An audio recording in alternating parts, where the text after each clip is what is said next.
Tens of thousands of Palestinians have fled their homes in the southern town of Rafah as Israel intensifies the assault on the Gaza Strip. Palestinians reported Israeli airstrikes hit homes, mosques, and tunnels in the area. Meanwhile, Agence France Presse quoted witnesses as saying that dozens of Israeli tanks had entered southern Gaza and were heading towards Rafah.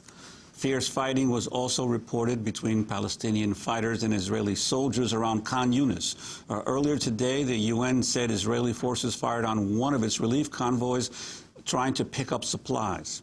Al Jazeera reports at least one Palestinian was killed and 2 others injured in the attack. Meanwhile, Israel continued its bombardment of Gaza with 60 airstrikes overnight. Residents described it as among the heaviest bombardments since the offensive began. Al Jazeera reports at least 700 Palestinians, including 219 children, have died in Gaza since Israel began its assault on December 27th. More than 3,000 people have been wounded. 10 Israelis have died over the same 13-day period, including 7 soldiers, 4 of them by so-called friendly fire. On the diplomatic front, efforts to secure a truce in Gaza continue, with a senior Israeli official due to travel to Cairo to hear details of a ceasefire plan drawn up by Egypt and France. Israel said on Wednesday it accepted the principles of the proposal but wanted to study the plan. A Hamas delegation is expected in Cairo at some stage for parallel talks. Palestinian Authority leader Mahmoud Abbas is due to arrive on Friday.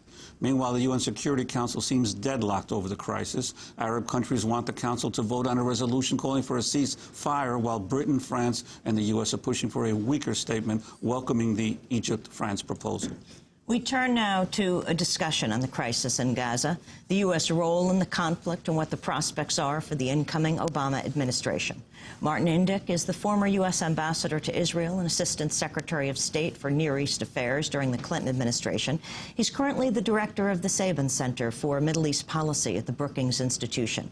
He has a new book out. It's called Innocent Abroad, an intimate account of American peace diplomacy in the Middle East. He's an advisor to Hillary Clinton, who is tapped to be Obama's Secretary of State and is among those mentioned as a potential special envoy to the Middle East. Martin Indyk joins us from Washington, D.C. We're also joined by Norman Finkelstein here in New York, leading critic of Israeli foreign policy, the author of several books, including The Holocaust Industry, Image and Reality of the Israel-Palestine Conflict, and Beyond Chutzpah. We turn first to Ambassador Indyk. Can you explain why you think Israel began this assault almost 2 weeks ago now? Good morning, Amy. Thanks very much for having me on the show. I feel a little bit sandbagged here. I was not told that I was going to be in some kind of debate with Norman Finkelstein. I'm not interested in doing that. I'm also not here as a spokesman for Israel, but I will try to answer your questions as best I can. I think that what happened here was that there was a ceasefire, an informal ceasefire between Hamas and Israel that had lasted for about 5 months.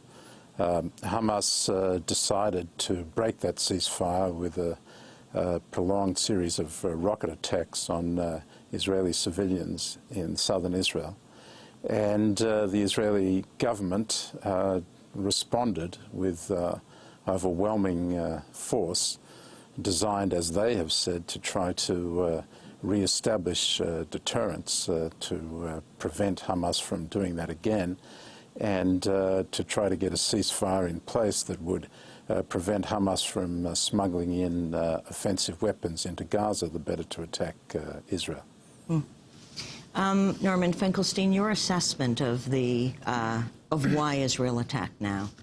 Well, the record is fairly clear. You can find it on the Israeli website, the Ministry of Foreign Affairs website.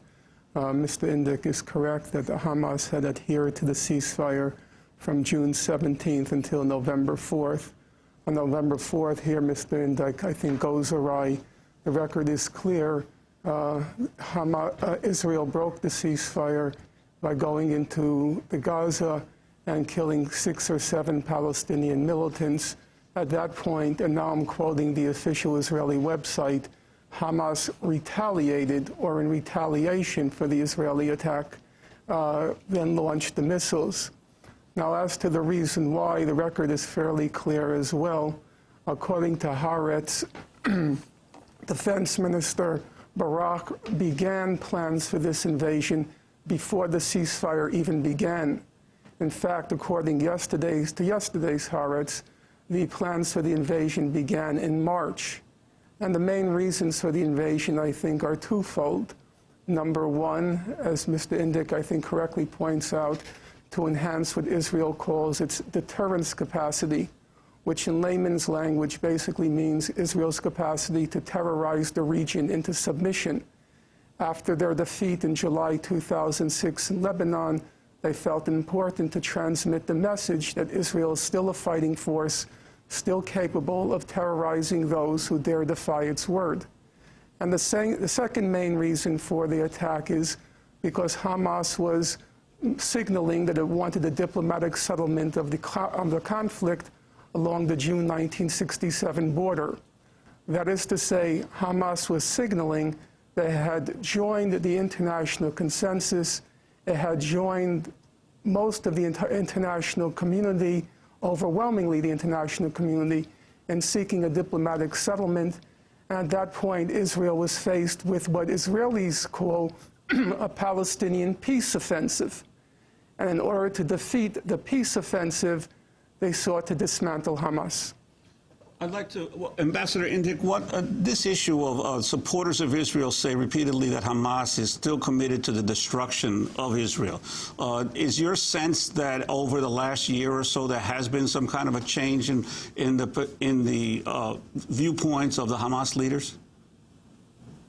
No, I don't think there's any evidence of that. The Hamas is very clear that it will not make peace with Israel, it will not recognize Israel. Its intention is to destroy the Jewish state, that it's an abomination in the midst of the Arab heartland, Islamic world, and so on. And I don't see that there's any change in that whatsoever. I think the change that's taken place is a change on the ground. Hamas, having won the PA elections, and then we don't need to go into the details of that, but essentially what happened was, as a result of a competition between Hamas and Fatah over who would rule, Hamas took control of Gaza by force in what was in effect a putsch against the Palestinian Authority.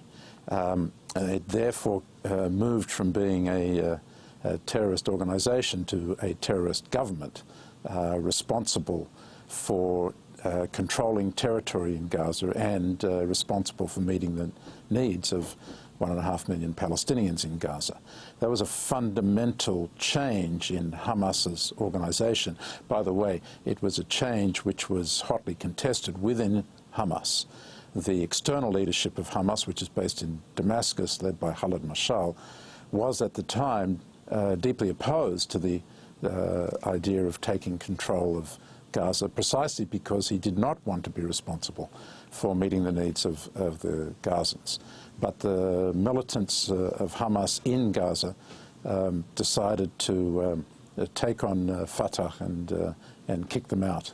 And as a consequence, Hamas was then placed in a dilemma. It may, over time, as they face the consequences of having to rule in Gaza, it may over time moderate their position. Certainly now they have to consider, in the context of the diplomatic efforts underway that you detailed for a ceasefire, what is more important to them. Continuing their ability to attack Israel from Gaza, and in that case they will not accept the kind of arrangements that Israel is now insisting on that would prevent them smuggling in offensive weapons, or whether they want to focus on meeting the needs of the Palestinian people. For that purpose, they will need the opening of the passages so that goods and people can flow in and out of Gaza. In other words, they're going to face a choice between whether they want to have the ability to use this ceasefire eventually, when it will be established, to continue their what they call resistance, what normally we understand as violence and terrorism against civilians, whether they're going to continue that or whether they're going to focus on meeting the needs of the people that they are responsible for in Gaza. And that dilemma, as I say, over time, may lead to a moderation, but I don't see it yet.